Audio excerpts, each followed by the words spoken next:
Vamos lá? Uhum. Já E tá aí, gravando. bom, Karina? Boa noite, Karina. Tudo bem? Tudo bem, Michel, e você? Tudo tranquilo.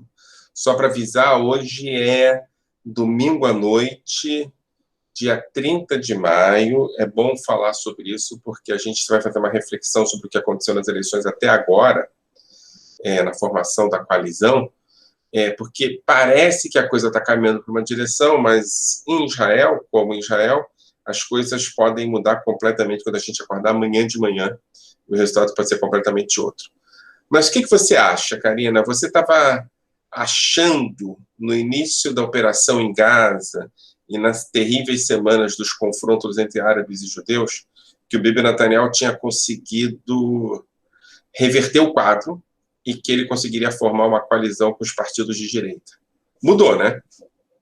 Sim, mudou, mas a gente tem que analisar dois cenários importantes. Primeiro, a coalizão política, que é uma coalizão agora, né, que basicamente tem como objetivo tirar o Bibi Netanyahu do poder e provavelmente será bem sucedida neste momento, né, com o retorno, né. Primeiro teve um desvio do Bennett, né, o Yamina voltou a conversar com o Likud, né, durante, né, a operação em Gaza, e agora voltou a conversar com o Yair Lapid e já sinalizou que sim, vai formar o governo. E nesse primeiro momento é importante, né, ressaltar que o Naftali Bennett será o primeiro-ministro, caso essa coalizão seja bem sucedida e já anuncie nessa semana agora, que começou hoje em Israel, nessa semana, que vai formar o governo e que a coalizão será formada. Do outro lado, a gente tem também, não podemos ignorar, a opinião pública. Apesar de Netanyahu ter, né, tido muitas perdas políticas nos dois últimos anos, desde o começo da crise política, final de 2018, 2019, ele ainda é uma figura muito importante em Israel, que tem um apoio político muito forte de uma parte considerável da população. Né? Nas últimas eleições, agora de março, o Likud conseguiu 30 cadeiras e é um número expressivo, não podemos ignorar esse aspecto. E ele surfa muito, né, numa onda de segurança, de um discurso de ameaça, que neste momento, né, da operação em Gaza que nós vimos nas últimas semanas, é um ambiente muito propício para o discurso dele. É um ambiente em que ele consegue operar com certa facilidade a partir da opinião pública. Né? Então, temos um cenário político, sim, muito desfavorável para o Netanyahu, né, que agora já sinaliza que provavelmente não será mais o primeiro-ministro depois de 12 anos no poder, mas ainda é uma figura política importante para a opinião pública e na Knesset.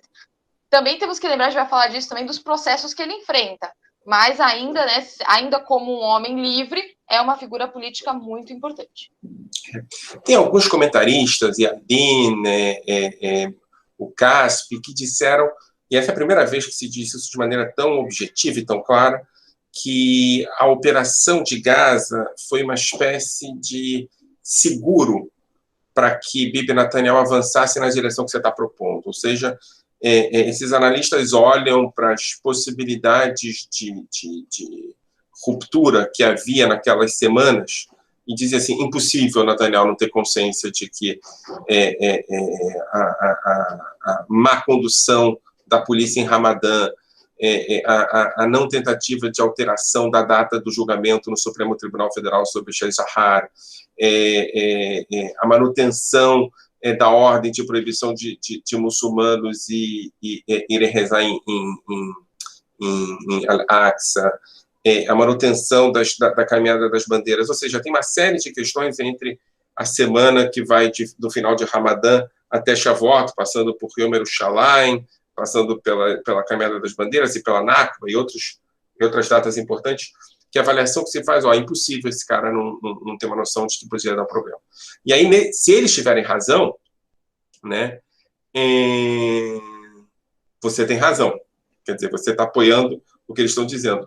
Netanyahu se sentiu muito confortável por conta do foco na questão da segurança e, mais do que na segurança, por foco na questão da polarização da sociedade israelense. Voltou a polarização entre árabes e judeus que parecia ter superado, né? Mas parece que isso não segurou. Parece que o final da operação fez com que as condições voltassem mais ou menos ao que era. inclusive o próprio Bennett, ele que é um cara que talvez seja o cara mais à direita que seja contra o Bibi Netanyahu, depois dele a direita já é a favor do Bibi Netanyahu, ele em algum momento saiu da coalizão e agora voltou à coalizão. Você acha que não deu certo a estratégia do Bibi em manter a coisa do foco na segurança? Não acho que deu certo. Não acho que deu certo. E é como você falou, Michel, ele se sentiu muito confortável. Ele estava num lugar, né, que há 12 anos não é um discurso novo, não é um discurso que foi construído agora, é um discurso construído há 12 anos. Então, ele sentiu, estou ganhando até agora, né, porque agora não daria certo. Né? Ele radicalizou no máximo que ele poderia, né, segurou, assim, eu acho que mais do que ele fez, só se ele invadisse Gaza terrestre, via terrestre. Sim, eu acho que mais do que ele fez, só isso. Ele fez tudo o que ele poderia fazer, apostando que o discurso da segurança, o discurso da ameaça, que manteve ele no poder por 12 anos, porque foi esse discurso. Não foi outra política. Foi essa política. E, assim, não é algo que analistas falam. Não, ele fala. É só ver qualquer propaganda política dele, de 2009, 2013, 2015, 2019, todas as propagandas políticas dele, ele fala abertamente que ele é a pessoa que pode proteger os israelenses, só ele. E muitos acreditam nisso e muitos ainda acreditam nisso. Por isso que vai ser muito interessante observar como esse novo governo vai se sair. E realmente, né, é um governo que, com a liderança do Naftali Bennett, é um governo de direita ainda. Então, é importante a gente ver quais serão as diferenças entre os governos do Netanyahu, não só em política externa, mas também em política doméstica. E o que esse governo vai trazer de diferente? O que esse governo vai inovar na administração, principalmente em relação à população árabe dentro de Israel? Não só os palestinos que moram nos territórios ocupados, mas também os árabes dentro de Israel, porque esse vai ser o ponto-chave, porque se não tiver mudança, talvez esse governo novo não tenha vida longa, né? O que vai diferenciar este novo governo dos governos do Netanyahu em quesito de extensão, né? Porque o Netanyahu ficou 12 anos no poder, mas vem agora de uma crise política de 2 anos que não conseguia se manter mais. Claro. Então, esse novo governo ele vai ter que responder a essas questões que já estão causando muito desconforto na sociedade israelense, tem causado muito desconforto na própria política, né? Nos meandros da política, e vai ser o que vai definir se esse governo vai durar ou não. Mas Bibi saiu como derrotado. Num primeiro momento, né, muitos analistas, não só eu, né, mas muitos analistas colocaram o Bibi como um vitorioso do lado de Israel, né, no quesito da política, se ele ia conseguir atrasar a formação de um governo de oposição, se ele ia conseguir formar um governo com o Yamina, por exemplo, e outros partidos da direita, ou se ele ia conseguir levar até uma quinta eleição.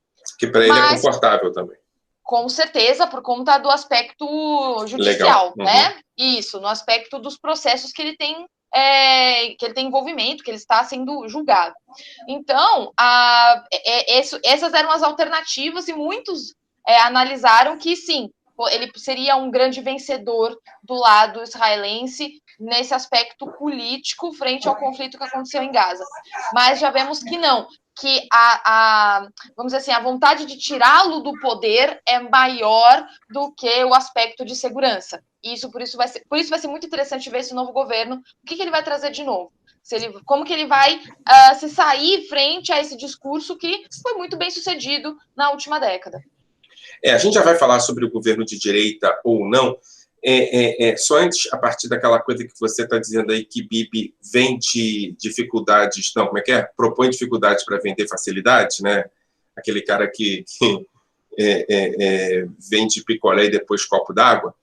Ele deu um tiro no pé muito forte com essa coisa de Gaza, né? Hoje, né, o ministro, se eu não me engano, é ministro das Relações Exteriores do Egito, ele esteve fazendo um giro por Israel e por os territórios palestinos, se encontrou com o ministro das Relações Exteriores de Israel, que é o Gabi Ashkenazi, que não é exatamente um aliado de Bibi, se encontrou com representantes do Hamas em Gaza, ou vai se encontrar amanhã, e se encontrou hoje com o presidente da Autoridade Nacional Palestina.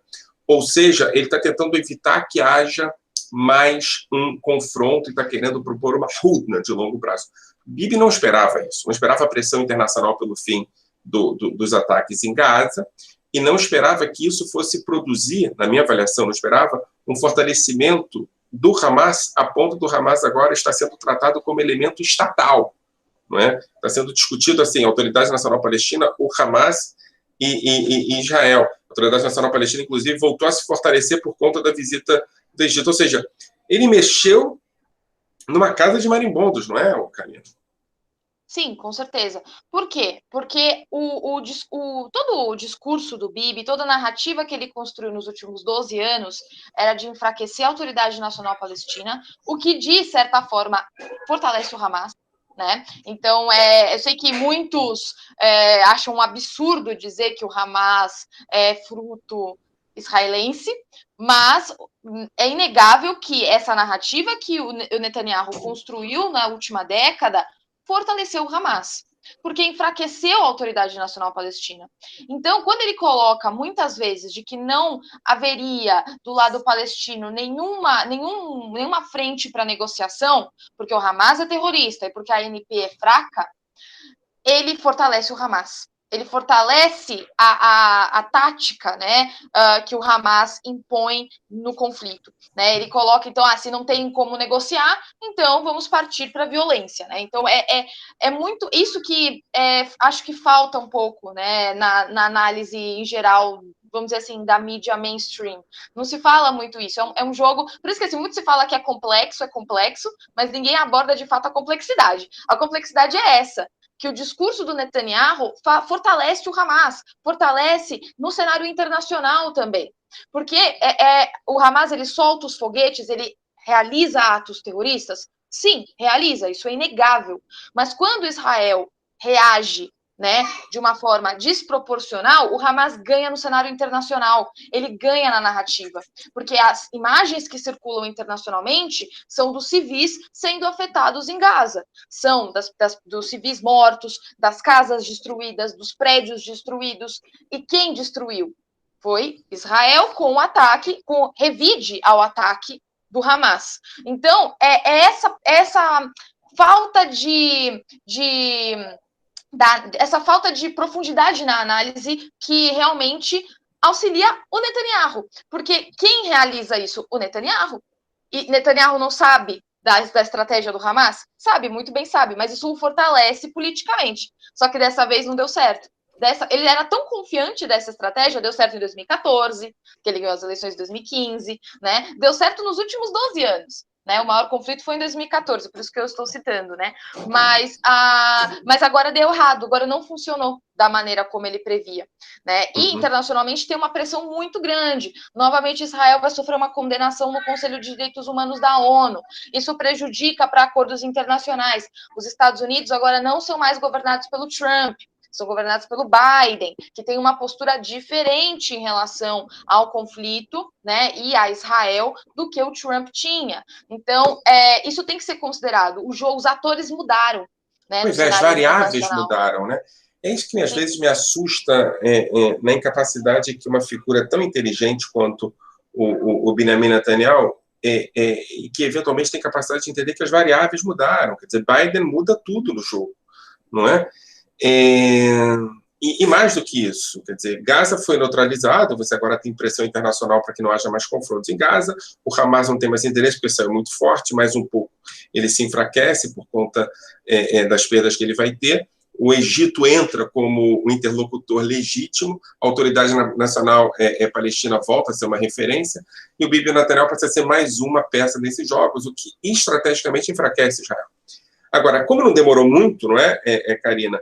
A situação de Gaza está neutralizada, mas a dos árabes israelenses não está. Você continua tendo confrontos em luto. Ontem houve um coquetel molotov jogado numa casa de judeus em Luda. Anteontem teve uma tentativa de assassinato na mesma cidade. Hoje eu escutei um comentário de um jornalista israelense, Rino Tzrur, dizendo que essa é a pior dos quadros, a ideia de que você vai ter coquetéis molotovs voando de varandas para varandas, porque são árabes judeus que são efetivamente vizinhos, que moram nos mesmos prédios, né? Que é uma situação de guerra civil. Ou seja, a situação é que você tem neutralizado a questão internacional palestina e a questão fundamental que volta a ser referência é a questão doméstica dos árabes israelenses, né? Isso recoloca a ideia de que durante 11 anos no governo, 12 anos no governo, Bibi Netanyahu não conseguiu incluir a população árabe israelense e deixou que houvesse o alastramento de armas e munição ilegal nas cidades árabes israelenses. Vai ser um grande problema para o próximo governo, né? Sim, e que não tem atenção internacional. Quando se fala Isso. internacionalmente, ninguém toca nesse ponto, né? Porque, por isso que esse confronto agora em Gaza, ele foi tão importante, porque ele não começou em Gaza. Novamente, ele começou dentro de Israel.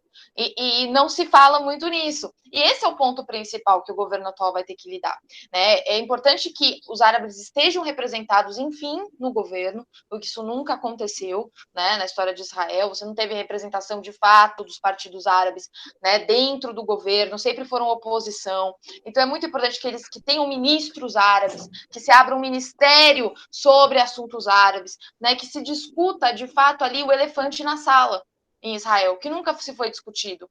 Sempre se falou muito sobre a integração, né, dos judeus de diferentes áreas, né, de diferentes origens internacionais, que a gente sabe que ainda, né, não tem isonomia de tratamento, mesmo as diferentes comunidades judaicas dentro de Israel, mas sempre teve uma preocupação em relação a isso, né? Pelo menos no discurso sempre teve. Em relação aos árabes, não, né? Quem são eles, né? Que lugar eles ocupam na sociedade? Isso não teve a devida preocupação em mais de 70 anos de história de Israel. E agora vai ter que ser abordado. Caso contrário, poderemos ter uma guerra civil e o fim do Estado de Israel como um Estado, né, que se propõe a ser judaico e democrático, né? Então, antes que a gente passe para a formação do governo, eu só queria lembrar de uma coisa que eu tinha me esquecido, assim, Bibi Netanyahu, antes mesmo dos confrontos, ele tentou fazer uma jogada muito radical e muito arriscada, que foi colocar e fortalecer um grupo de extrema-direita para que fosse eleito, que é o grupo do sionismo religioso, que tem dentro dele um deputado que foi, inclusive, condenado por atividades terroristas, que é o Itamar Ben-Gvir, né? E o que aconteceu de maneira extremamente mal sucedida na perspectiva de Netanyahu é que ele conseguiu que esse partido entrasse no parlamento, partido de gente de extrema-direita, fascistas, carranistas, etc. Inclusive gente meio louca, um cara que quer tirar os direitos das mulheres, uma coisa assim meio... e não conseguiu formar o governo. Então, eles estão dentro do parlamento e não tem mais a disciplina de coalizão que o Bibi poderia dar a eles. É uma situação terrível. A gente tem gente no governo que parece o Brasil, né? Sim, não, e esse partido especificamente, ele teve uma propaganda política que foi banida do YouTube internacional, porque era LGBT-fóbica, né? Era uma propaganda que falava mal da comunidade LGBT, que inclusive Netanyahu usa como bandeira no seu discurso, usa como bandeira na sua propaganda, e o partido ele é extremamente contra, ele é contra, né, a comunidade LGBTQIA+, de Israel, contra linhas, né, do judaísmo que não seja a ortodoxia, né? Nessa propaganda específica falavam mal da linha reformista e da linha conservadora. Então, isso joga assim, é muito parecido com o que a gente vê no Brasil do nós contra eles, né? Você joga contra dentro do próprio país. Então, se eles não estão só indo contra, por exemplo, a comunidade árabe israelense ou os palestinos fora de Israel, eles estão indo contra os próprios judeus, dizendo quem é judeu e quem não é judeu, né? Na propaganda dizia que espero que nossos filhos sejam judeus, né? E que eles sejam hétero. Que tipo de propaganda é essa em um Estado que se diz democrático? Né? Você mesmo falou, Michel, em outra live que nós fizemos, que em qualquer lugar do mundo esse partido seria banido. Né? Esse partido não poderia disputar as eleições. Não é um tipo de discurso que a gente espera no século XXI de um país que se pretende a ser democrático. Né? Bibi Netanyahu não é isso, né? Bibi Netanyahu colocou ele no parlamento para poder garantir a coalizão. É o pior dos mundos. Eles estão no parlamento e não têm coalizão. Sim, e afeta a própria democracia israelense, né? O Netanyahu, ele não percebe que na sua busca por poder e na sua busca por, né, não ser preso também, né, nessa sua busca incessante de um projeto de poder que ele teve, ele coloca em risco o caráter democrático de Israel e o caráter judaico de Israel. Né? Então ele sempre, né, nas eleições de 2015, ele colocava a esquerda como não sionista. Ele dizia que o partido, né, na época, Mahanet Zioni, né, a União Sionista, colocavam como anti-sionistas, diziam que eles não eram sionistas. Ele não está sendo sionista, uma vez que ele luta contra o Estado de Israel sendo um judaico e democrático. Né? Ele coloca em risco esses aspectos. Bom, hoje a gente viu que o Bennett fez uma declaração muito, muito dura com relação ao Bibi Netanyahu, falou que Bibi Netanyahu está levando Israel para uma massada particular dele, dizendo que ele é um suicida político. Né? Bibi Netanyahu respondeu de maneira muito dura, dizendo que se o Naftali Bennett quiser, ele consegue formar um governo de direita, mas ao que tudo indica, Karina, até para os mais pessimistas, do lado do campo da mudança, a impressão que a gente tem é que a gente vai ter um governo de oposição surgindo. Né? E um governo de oposição inédito na história de Israel. Inédito porque ele não conta com nenhum dos dois partidos clássicos, pela primeira vez. Nem o Likud, nem o Avodá vão ser o grande partido da coalizão. Né? O Partido Trabalhista vai estar na coalizão, mas não vai ser a grande referência. Você disse que é um governo de direita. Você tem uma composição que não é exatamente uma composição que você pode dizer de direita. Né? Você tem um grande partido, que é o Yesh Atid, que é o partido de centro clássico, né? Ultimamente tem adotado um discurso mais de esquerda do que o discurso de direita. Poderia dizer que é um centro-esquerda, né? Uma espécie de partido de cidadania no Brasil, aquela coisa assim, meio um pouco para cá do que para lá, mas é um partido de centro. Você tem o partido do Gantz, né, que é o partido... Gente, qual é o partido do Gantz? Hossein Israel, né, que eu não sei como é que se chama, Defesa de Israel, que também é um partido de centro, mais à esquerda um pouquinho de nada. Então, são dois partidos de centro. Você tem dois partidos claramente de esquerda, que é o Meretz, que está na direção de virar um partido árabe judaico, e o Partido Trabalhista, que na composição atual talvez a composição mais à esquerda que a gente já teve nos últimos anos do Partido Trabalhista. Então, você tem dois partidos de esquerda, dois partidos de centro, e à direita, você tem dois partidos liberais de direita, que são o Partido do Lieberman, não é? E o Partido Novo, a Nova Esperança do Saara, né?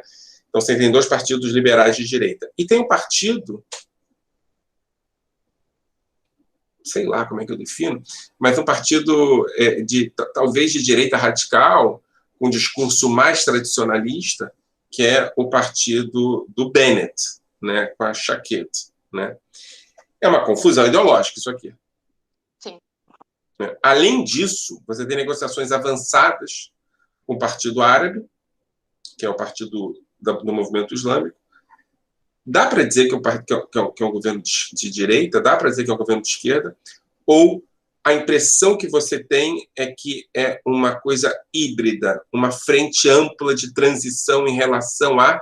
E deixa eu te dizer uma coisa, Candice, você levantou um ponto que eu não tinha me dado conta, ou pelo menos não tinha consolidado na minha cabeça, é que é uma coalizão de partidos liberais contra os partidos ultra-ortodoxos que estão do outro lado. Né? Então, tem questões aí como reforma dentro do judaísmo, conversão, separação de Estado e religião, que podem começar a aparecer agora, e talvez isso dê a liga para esses partidos na coalizão, não? Sim, eu acho que esse é o ponto que os une.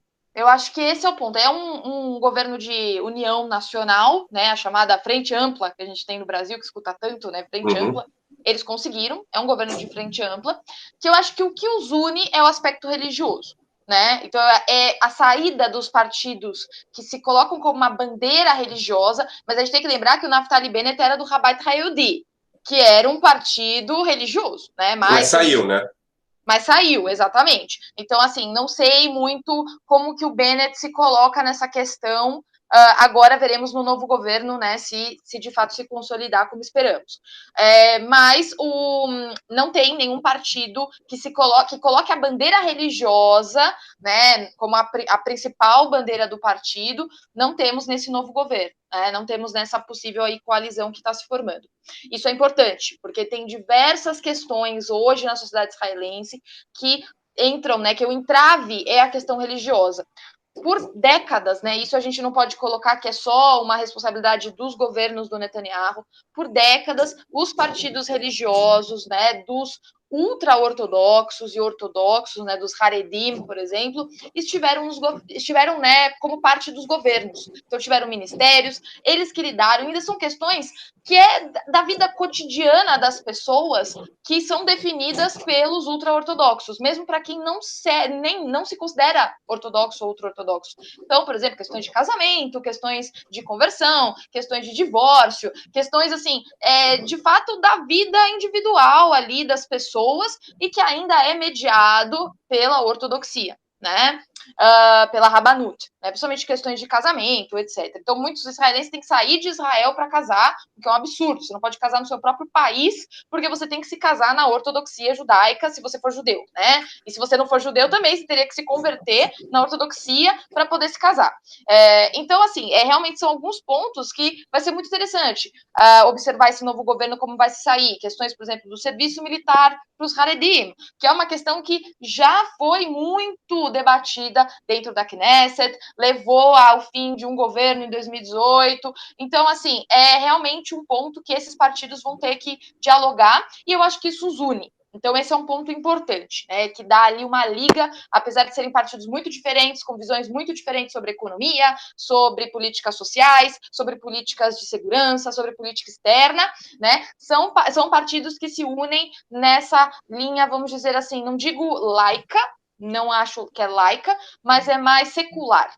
Né? Do ponto de vista religioso, eles são mais seculares. Não, o que o Likud sozinho também mas se aproximou, né, ao longo da história de partidos religiosos dos Haredim e ortodoxos em geral. Então, isso vai dar a liga entre eles.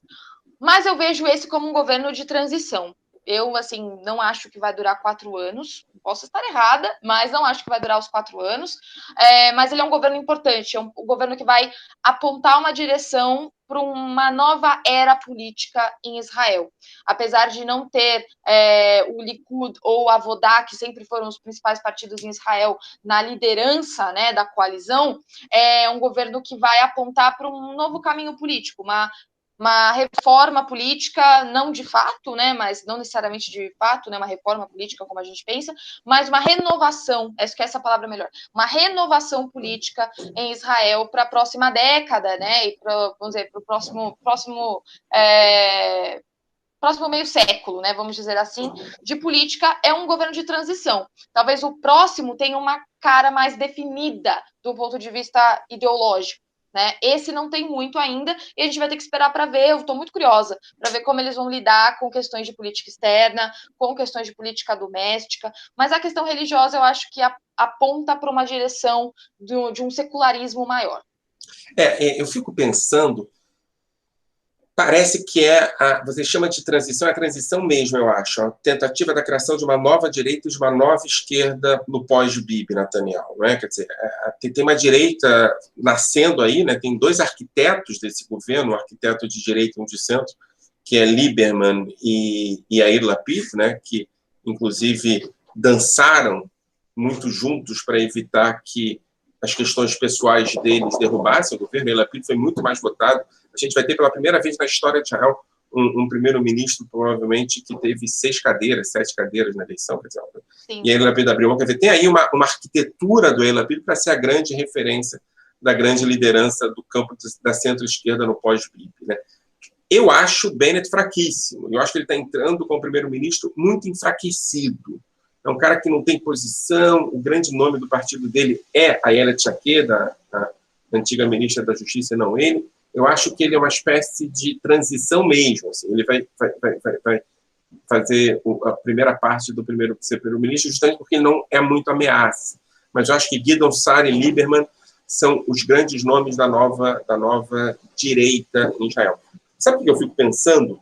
Assim, você está falando, eu fiquei pensando em 3 lugares onde a coisa deu certo e um não tanto, que é Polônia nas eleições nacionais, Turquia nas eleições municipais e Hungria nas eleições municipais, esses 2 últimos que foram preparação para as eleições nacionais que vão acontecer ano que vem.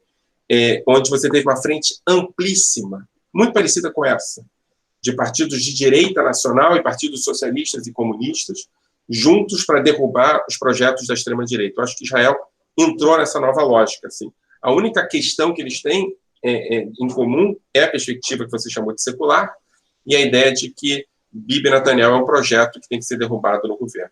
Então, parece que Israel incorporou o discurso da frente ampla na Turquia e na Hungria. Que interessante, né? Interessante.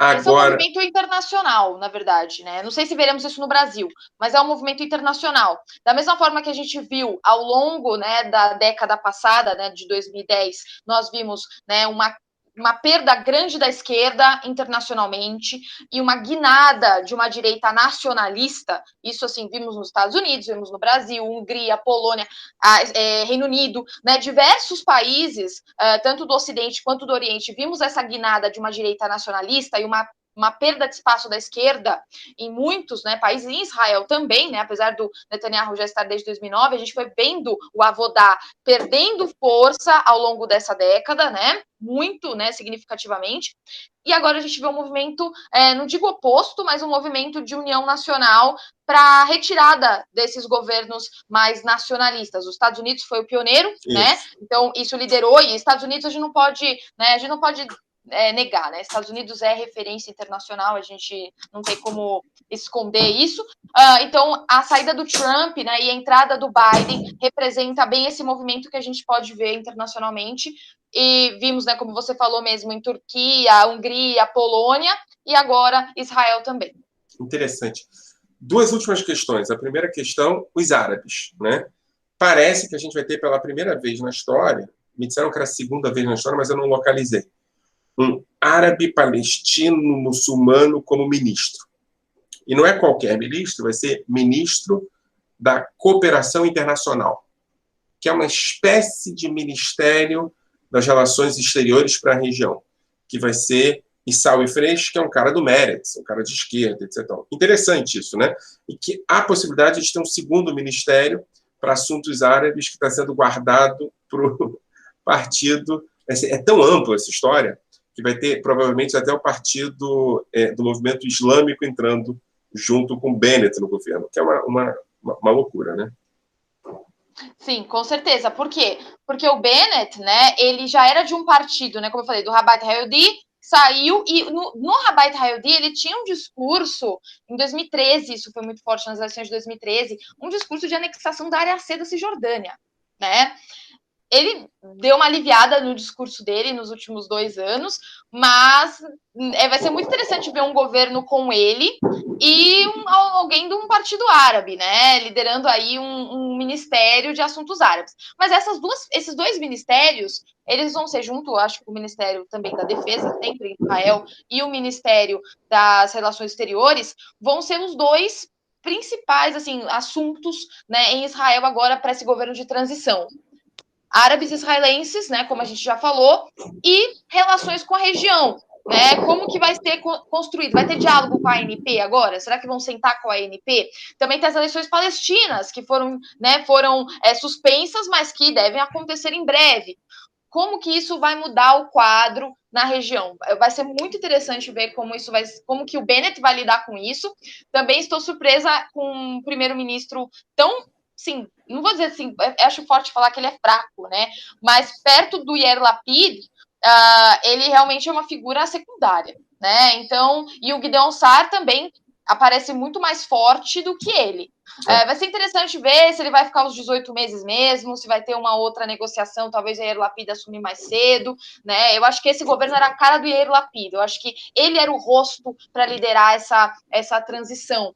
E Naftali Bennett, não sei como ele vai lidar com isso, eu sei que são acordos políticos e por isso que ele vai entrar, mas eu acho que é um papel que o Yair Lapid deveria ocupar de uma maneira mais incisiva. Só para terminar, eu acho que o Yair Lapid é o cara que vai ocupar esse espaço. Eu acho que ele vai ficar muito mais forte do que o Bennett. Mas, enfim, para terminar, uma informação que não vai sair na mídia brasileira em nenhum lugar, mas que eu acho que é interessante. O Chas lida muito mal com a oposição. O Chas não sabe estar na oposição. O Chas é um dos partidos ultra-ortodoxos. Na verdade, o partido ultra-ortodoxo mais se aproximou do Bibi Netanyahu. E hoje ele teve uma atitude importante para a gente localizar que talvez a gente tenha entrada desses partidos ultra-ortodoxos na coalizão em breve. Ele teve o líder religioso do Chas, que chama Shalom Cohen, recebeu nada mais, nada menos do que o embaixador dos Emirados Árabes Unidos. Vale a pena você ver o que aconteceu.